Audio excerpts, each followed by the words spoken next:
رات کے تقریباً 12:30 بج رہے تھے۔ گلیاں خاموش تھیں، لوگ سو چکے تھے، مگر ایک گھر کی کھڑکی میں ابھی بھی ہلکی سی روشنی جل رہی تھی۔ وہاں ایک ماں جانماز پر بیٹھی تھی، ہاتھ اٹھائے ہوئے تھے، آنکھوں سے آنسو بہہ رہے تھے۔ وہ بار بار صرف ایک ہی دعا مانگ رہی تھی، یا اللہ میرے بیٹے کو ہدایت دے دے، میں اسے جہنم میں نہیں دیکھ سکتی، یا رب اسے اپنا بنا لے۔ یہ دعا پہلی دفعہ نہیں مانگ رہی تھی، وہ کئی سالوں سے یہی دعا مانگ رہی تھی۔ اس کا بیٹا ارسلان تقریباً 20 سال کا نوجوان تھا، نہ وہ نماز پڑھتا تھا نہ مسجد جاتا تھا۔ رات دیر تک موبائل، دوست، گیمز اور باہر گھومنا اس کی عادت تھی۔ ماں ہر روز سمجھاتی، بیٹا زندگی کا کوئی بھروسہ نہیں ہوتا۔ ارسلان ہنس کر جواب دیتا، امی ابھی تو میں جوان ہوں، عبادت بڑھاپے میں کر لوں گا۔ ماں خاموش ہو جاتی، کیونکہ ماں جانتی تھی نصیحت سے زیادہ دعا اثر کرتی ہے۔ اگلے دن اعلان ہوا، رمضان کا چاند نظر آ گیا ہے۔ محلے میں خوشی کی آوازیں گونج اٹھیں، بچے پٹاخے جلا رہے تھے، لوگ ایک دوسرے کو مبارکباد دے رہے تھے۔ مگر اس کی ماں کے دل میں عجیب فکر تھی۔ وہ ارسلان کے پاس آئی اور پیار سے بولی، بیٹا رمضان آ گیا ہے، اس بار اللہ سے دوستی کر لو۔ ارسلان موبائل چلاتے ہوئے بولا، امی پلیز، ابھی نیند آ رہی ہے، کل سے شروع کروں گا۔ یہ کل ماں کے کئی سالوں سے سن رہی تھی۔ رات 3 بجے ماں اٹھی، محبت سے سحری بنائی، دسترخوان سجایا اور ارسلان کے کمرے میں دروازے پر گئی، بیٹا اٹھ جاؤ، سحری کا وقت ہے۔ ارسلان نے کروٹ بدلی، امی سونے دیں، کل سے رکھوں گا۔ ماں نے دوبارہ نہیں جگایا، وہ واپس آئی اور تنہا بیٹھ کر سحری کر لی، لیکن اس کی آنکھوں سے نوالے کے ساتھ آنسو بھی گر رہے تھے۔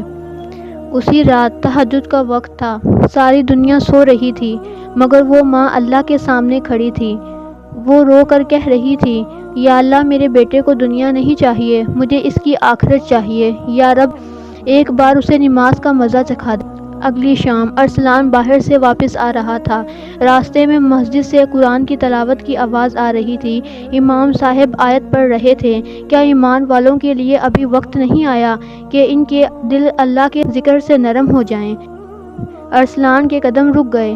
پہلی دفعہ دل میں عجیب سا احساس ہوا۔ وہ بے اختیار مسجد کے دروازے پر کھڑا ہو گیا۔ نماز ختم ہوئی، لوگ نکل گئے، مگر وہ اندر بیٹھا رہا۔ مگر آہستہ سے وضو کیا اور اپنی زندگی کی پہلی فجر نماز ادا کی، سجدے میں گیا اور بے اختیار رو پڑا۔ اسے وہ سکون ملا جو اسے کبھی موبائل یا دوست یا دنیا سے نہیں ملا تھا۔ گھر آیا تو ماں قرآن پڑھ رہی تھی۔ ارسلان نے آ کر کہا، امی۔ ماں نے دیکھا، اس کی آنکھیں سرخ تھیں۔ ارسلان بولا، امی مجھے کل سحری کے لیے ضرور جگانا، میں بھی روزہ رکھوں گا۔ ماں چند لمحے اسے دیکھتی رہی اور پھر رو پڑی۔ اسے لگا کہ اللہ نے اس کی برسوں کی دعا سن لی ہے۔ ماں نے اس رات خاص اہتمام سے سحری بنائی، بار بار گھڑی دیکھتی رہی، خوشی سے سو بھی نہ سکی۔ سحری کا وقت ہوا، وہ ارسلان کے کمرے میں دروازے پر گئی، بیٹا اٹھ جاؤ، سحری کا وقت ہے۔ کوئی جواب نہ آیا۔ اس نے دوبارہ آواز دی، پھر دروازہ کھولا۔ ارسلان بستر پر لیٹا تھا، چہرے پر عجیب سا سکون تھا، ہلکی سی مسکراہٹ، مگر وہ سو نہیں رہا تھا، وہ دنیا سے جا چکا تھا۔ ماں چند لمحے اسے دیکھتی رہی، پھر اس کے سر کے پاس بیٹھ گئی اور آہستہ سے بولی، بیٹا اٹھو، سحری کا وقت ہو گیا ہے۔ مگر اب اسے جگانے والی دنیا کی کوئی آواز بھی باقی نہیں تھی۔ صبح پورا محلہ جمع ہوا، ہر شخص حیران تھا۔ امام صاحب نے کہا، یہ وہ لڑکا ہے جسے اللہ نے گناہوں میں نہیں، توبہ کے فوراً بعد اپنے پاس بلا لیا ہے۔ ماں جنازے کے پاس بیٹھی تھی، اس نے آسمان کی طرف دیکھا اور کہا، یا اللہ میں نے اسے روزہ رکھتے نہیں دیکھا، مگر تو نے اسے روزے داروں میں اٹھایا۔